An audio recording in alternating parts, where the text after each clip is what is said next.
Welcome to our Curious Amalgam, the weekly podcast brought to you by the Antitrust Law section of the American Bar Association.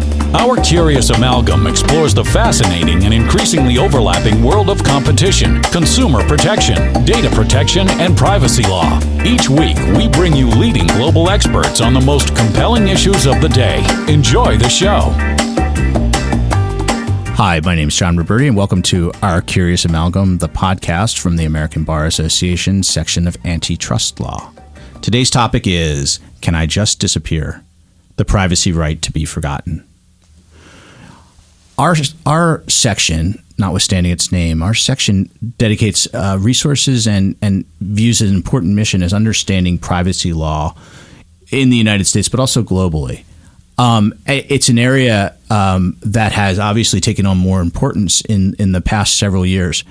And one of the things I think we have observed is that the development of privacy law has been different in the United States and in Europe. There are different principles involved. But the fundamentals of it, the relative importance of it, what drives it are coming from different places. Today, what we'd like to do is talk to two guests from different sides of the Atlantic about an important issue, about something called the right to be forgotten. It's a European concept that we want to talk to what our primarily American audience about, help them to understand it, but then also try to place it in context in the United States. My co-host today is Kayla Odom. Hi, Kayla. Hi, John. Kayla, what are we doing today? Today, as you said, we're talking about what is commonly referred to as the right to be forgotten. To put it simply, this is the right to have personal data about yourself erased or deleted. But the right to be forgotten is not so simple, and questions have come up when it comes to balancing the individual's right to privacy with the public's right to access information. And there's also questions about how this right can be exercised when the internet reaches the entire world, but the right to be forgotten is only in certain jurisdictions. All right, and why is this important? Well, it's important to get an understanding of this privacy right, and to get a better understanding of the legal framework and how this right came up. And we're looking to find out how this right has been exercised and how courts are interpreting it. So we can learn a little bit more about it here in the United States, as you said. Who are our guests today? Today, our guests are Melanie Teplinsky and Mehboob Dossa. Melanie Teplinsky is an adjunct professor at American University Washington College of Law. Prior to that, she was a cybersecurity lawyer at Steptoe & Johnson, where she counseled on a variety of issues, including cybersecurity, data protection, and electronic surveillance. Mehboob Dossa is a governing partner at McGuire Woods London, where he advises on various types of business transactions in the UK and at the international level. Mehboob also specializes in compliance with UK and EU data protection laws. Great. Well, let's bring in our guests. Mehboob, Melanie, welcome to the program. Thank you for having us. So why don't we start with Melanie?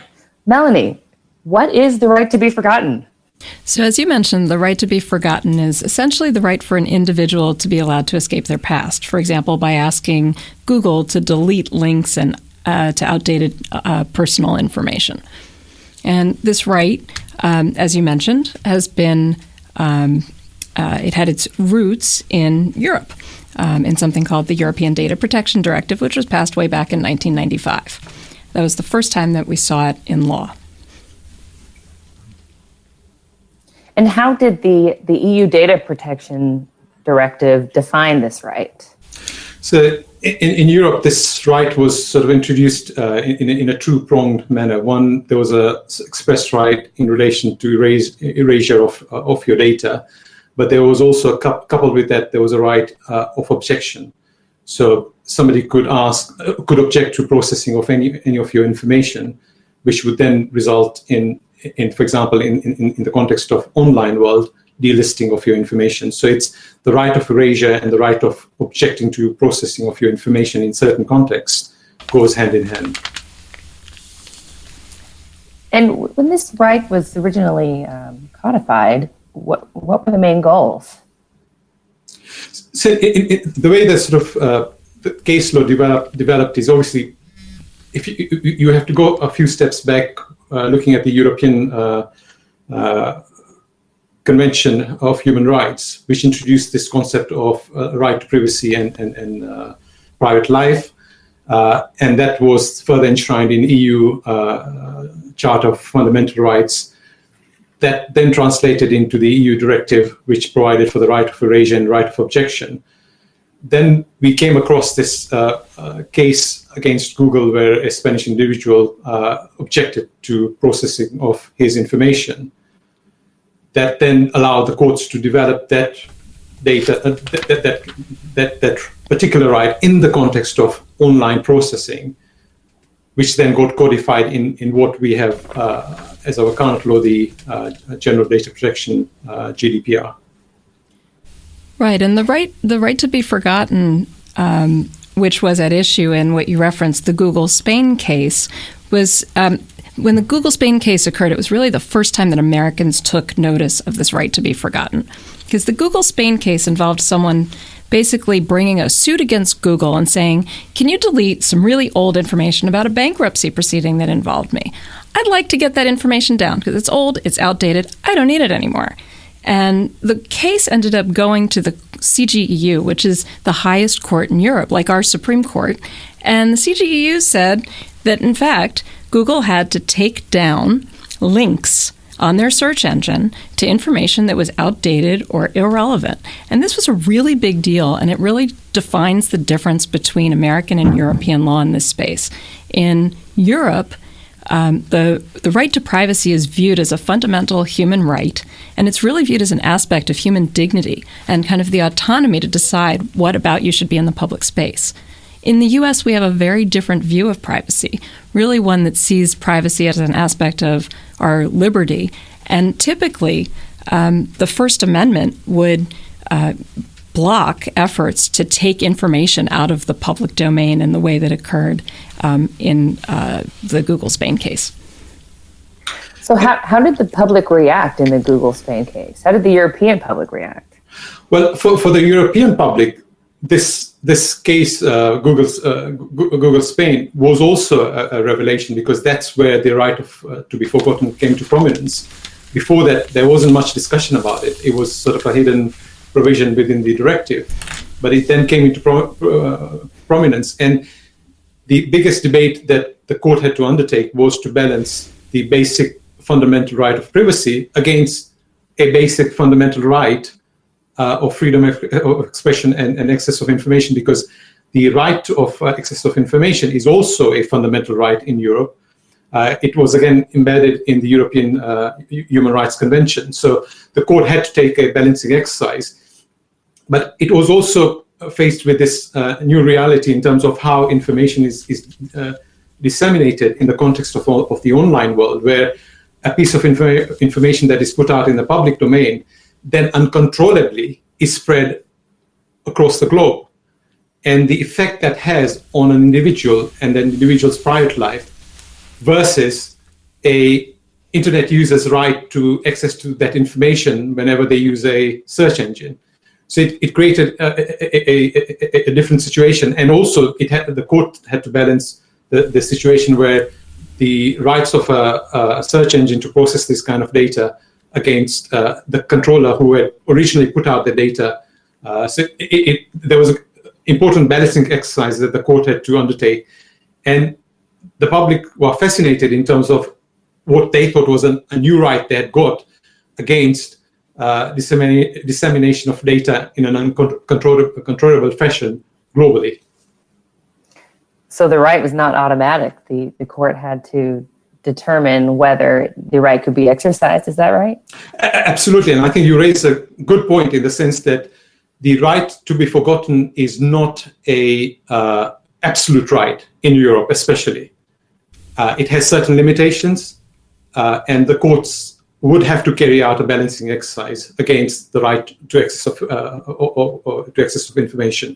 So it is a constant balancing exercise, and there are certain factors that have to be taken into account.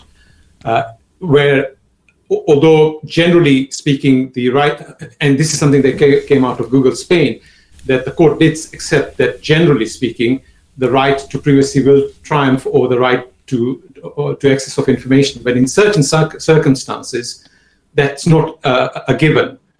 In instances where it's required to protect other citizens, in the interest of national security, in the interest where somebody who has a public profile, who's an important public figure, where the rights of the users triumph over that individual's personal right to privacy.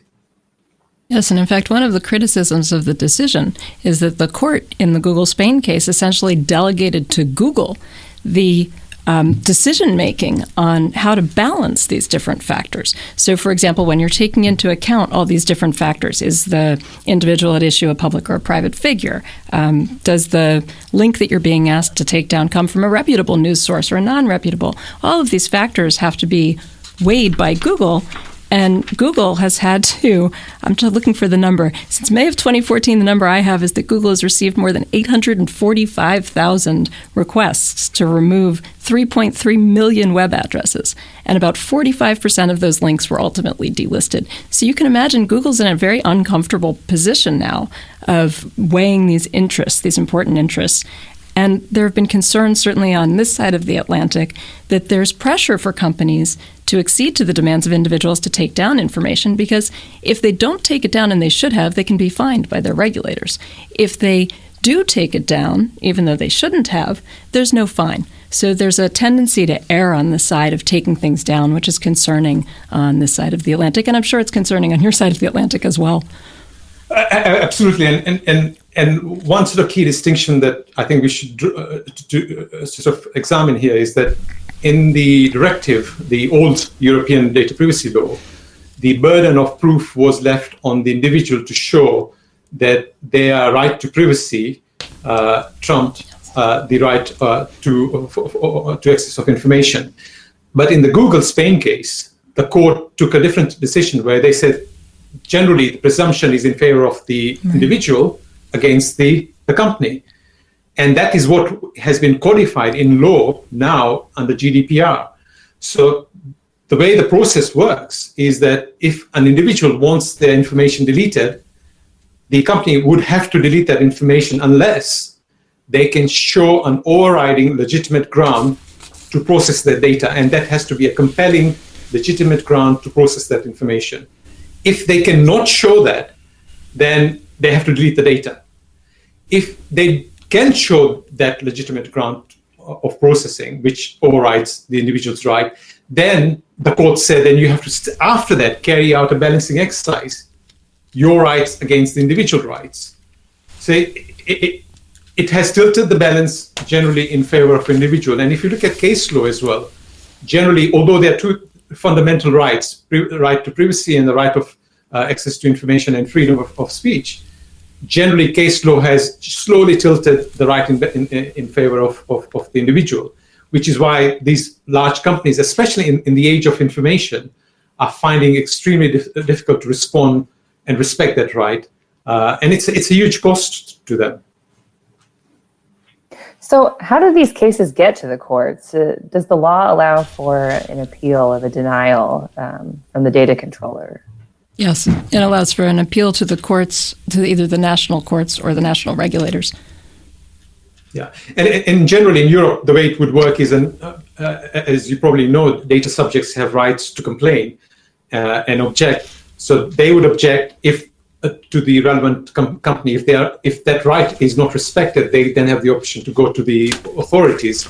The authorities then take over from that, and when they make a decision against the company, if the companies don't like, they have to appeal to the court, and that's how it then goes all the way up to the highest court, and that's how we've had some of these decisions, which actually have been really helpful in terms of generally guiding us in terms of how this right to be forgotten should be approached and observed.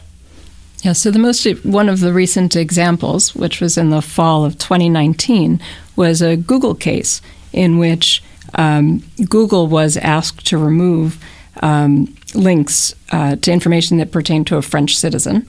And Google removed the links on its French language websites, Google France, and some of its other European websites. But it didn't want to remove links to its that were available from Google, say, in the U.S. So the European regulator, in this case the French regulator, which is CNIL, went back to Google and said, no, we think you need to take your links down even on Google US. And Google said, well, we don't really want to do that. So they came up with a compromise, and they created a geo-blocking feature. And that would have blocked anyone with an EU internet address from accessing the delisted information. So the regulator said, that's really not enough. So they ended up fighting about it in the French courts, and then eventually the case went up to the European Court of Justice. And I think that is a very good example of how sort of this case law has developed, where the court went further to say that the law that had been codified by the Google Spain case had evolved through the Google Spain case and then codified by GDPR was limited in the sense that it did not apply globally. And that came into play, and a lot of focus has come onto this case as to how the court did not want to take that one extra step on their own to say it should apply globally. And they stopped and said, as far as the current law is concerned, it never was intended by the legislature at that time, either by the courts or by the legislature when they put in place GDPR, that law should apply globally. Having said that, they also left the door open for the legislature to provide for global application, because what they said is that the law does not stop regulators and courts to extend that right globally. I have a question, and I want to try to drive at what is going on and what might be the difference between the regime in Europe and the regime in the United States, sort of at its fundamental level. Melanie, in the U.S., I think we place value not only on the rights of the individual to privacy, but also on the rights of the viewer to have lots and lots of information. I'm wondering if there aren't constitutional values even that right at the core of how we operate, and whether that might influence, the degree to which the United States would embrace a right to be forgotten. Yes, you're exactly right. So in the United States, in addition to trying to recognize the right of privacy and provide protections for it, we have to balance that against our First Amendment protected rights to freedom of speech, and also against other Fourth Amendment rights that have to do with substantive due process, so dealing with the right to privacy, but in a different context, typically the right to certain information. There's disagreement in the United States as to whether there is a constitutional right to information privacy or data privacy. But putting that aside for a moment, what we've seen in the development in the law in the United States is that even to the extent that some laws do recognize a right to privacy, there is a cutout or a carve-out or an exemption for to accommodate the First Amendment. So generally speaking in the U.S., there is not a right to be forgotten. We don't have a comprehensive privacy law, although there is one in the European Union. There is not one here. Our privacy regime is a patchwork quilt of laws that are typically done sector by sector. So we have financial privacy laws and health privacy laws, et cetera, but we don't have one comprehensive law. We have a lot of state laws that deal with privacy, and we have a lot of federal sector-specific laws. At the federal level, we have a children's privacy law that does create something of a right to be forgotten. There is a right to review or have deleted a child's personal information. But that's not unlike a juvenile court record being expunged. I mean, that principle I think I'm used to. Exactly. And in fact, in California, there's an eraser button law, which is essentially directed again at minors. And we're all used to that. The limitation of these laws, particularly the eraser button law, is that they usually allow the removal of content only for content that the user has posted. And that's a very limited right, and it's typically provided for in the terms of service of many websites, right? If you post something, you're allowed to take it down. So it's not really giving you anything that you didn't already have. The new CCPA which is the California Omnibus Privacy Law, does grant individuals a new right in connection with their data, and that new rights, and that includes the right to erasure. And Mebs, just maybe looking at it from the perspective, I'm not going to ask you to speak for the entire continent of Europe, but looking at the perspective from of a European practitioner, I think if there were a court in the United States that created a right to be forgotten, U.S. practitioners would be very surprised and wonder what the basis is and really question it. I'm understanding the principles. Mebs, I don't get the sense there was that level of outrage as this right to be forgotten was developed in Europe. Why do you think that is? Why is it that, do you think that European practitioners, and I guess the European public, is more okay with the idea of this right to be forgotten than I think we would be in the United States? I guess you have to look at the history, because the right to data privacy and protection to private life in a more stricter sense compared to the US has been in place since the Second World War. It has evolved, and every citizen in Europe feels that is their fundamental enshrined right.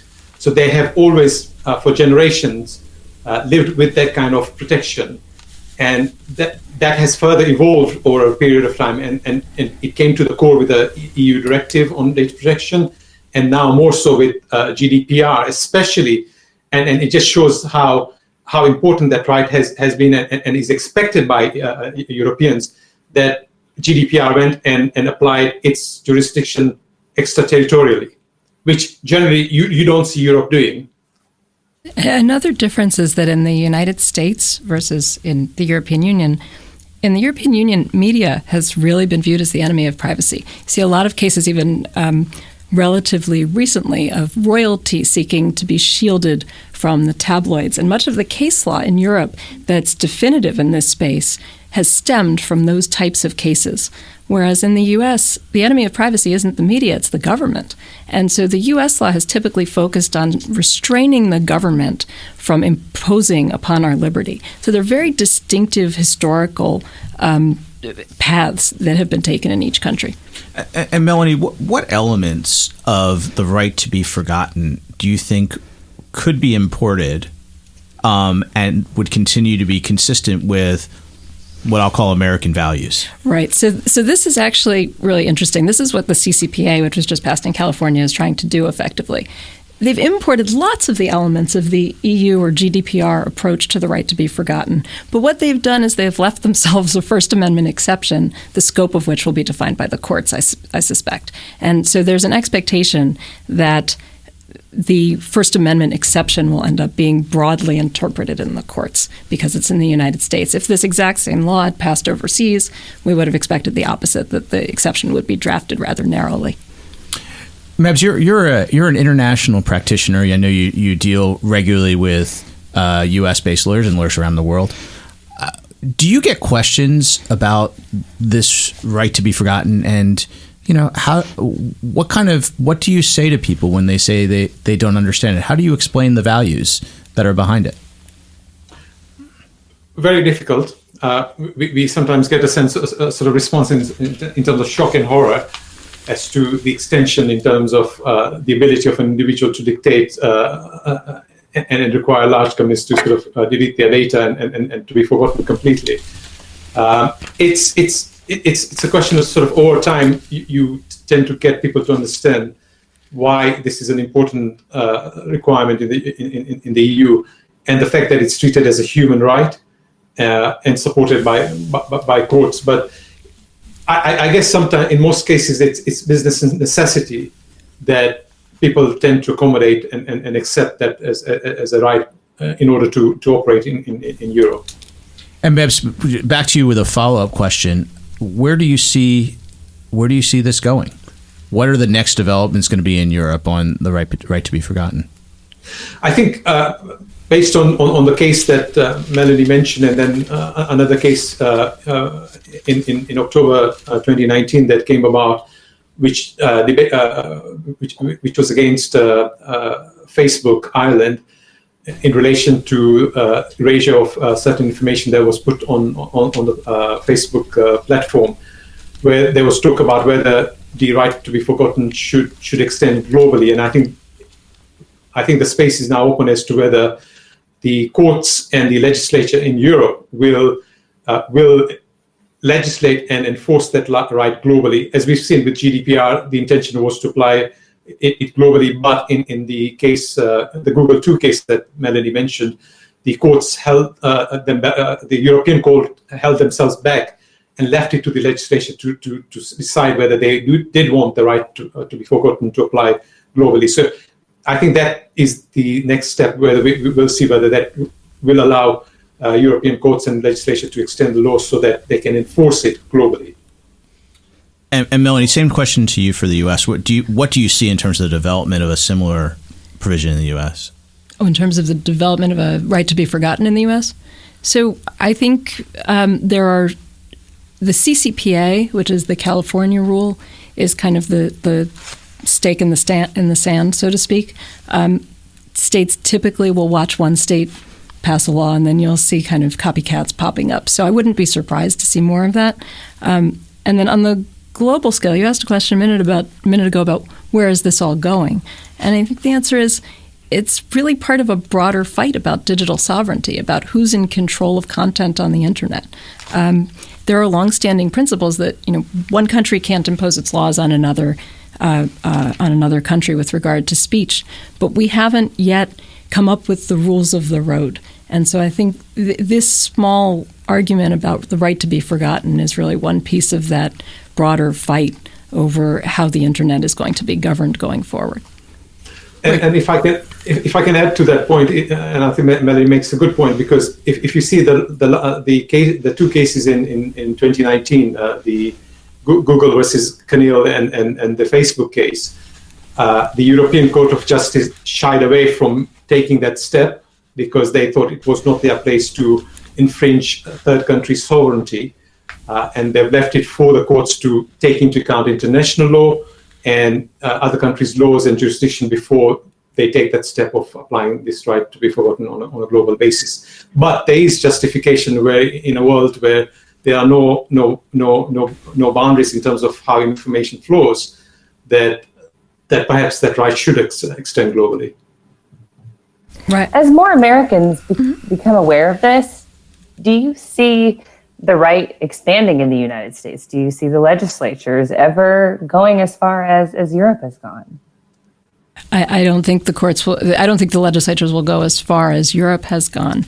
I think the way this develops in the United States and often even in other countries is that an individual comes in with a very compelling claim to have information about them removed. So if we see this in the criminal context when criminals want to get their records expunged, and there's an expungement movement in the U.S., and we've seen it in other contexts as well. And taken in an isolated way, those claims make a lot of sense, right? It's the ability for an individual to escape a past that's no longer relevant to their life.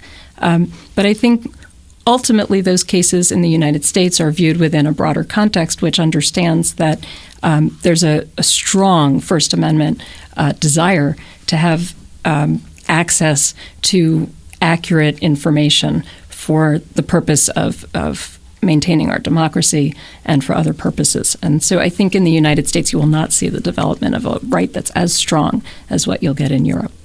Melanie, let's stick with you, and I want to ask you this question. If we only knew you professionally, tell us about something that we wouldn't know that's fun, interesting, surprising. My favorite activity is going to the trampoline park at Sky Zone. It's a gazillion thousand square foot warehouse filled with trampolines. Interesting. Wow. Now, and you go with... I go with my kids. Oh, with the kids. So the kids are allowed in the trampoline park. Yes, the kids are allowed, and I don't allow my husband to jump because he's accident prone. As am I. When you do the trampoline jumping, do you ever try to do the flips where you jump up and kind of spin in the air? What's your Absolutely. What's your best trick? Oh, I don't have any good tricks anymore. I'm too old for that. But in the old days, yeah, flips, absolutely. Cartwheels, anything that where you don't land on your head. All right, let's go That's to impressive. let's go to our final section of the podcast that we call Our Curious Hat. And now it's time for the Curious Hat. So I have an actual hat in my hand that has an actual set of questions on index cards. I'm going to hand that hat to Melanie and ask her to pick out a card and hand it back to me. And I'm going to ask this one to Mebs. And if you don't like the question, you can blame Melanie. Mebs, if you could describe yourself in 3 words, what would they be? Diligent, conservative, and dedicated. I would have gone handsome, but Thank you, Jerome. I had kind in mind. all right, Melanie, now your turn. Can you pick one? Okay, and okay, let's do this one. What was your favorite course in law school? Oh, that one's easy. I took an interdisciplinary law course with Larry Lessig, and it was comprised of students from Harvard Law School and students from MIT. And our goal was to figure out solutions to some policy problems from a technical and a legal and a policy perspective. Great class. Best class I ever took. Graded or pass-fail? Graded. Wow.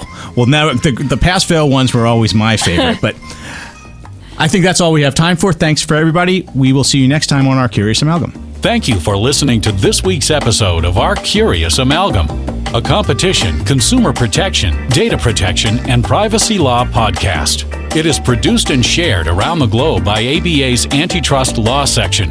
The opinions expressed by the participants in this podcast are their own and do not necessarily represent their employer or other organizations. If you like what you heard or would like to become a member of the American Bar Association, please check out what the Antitrust section has to offer at ambar.org/antitrust. You can learn more about our podcast at ourcuriousamalgam.com. If you have comments, suggestions, or podcast ideas, please reach out to us at podcast@ourcuriousamalgam.com.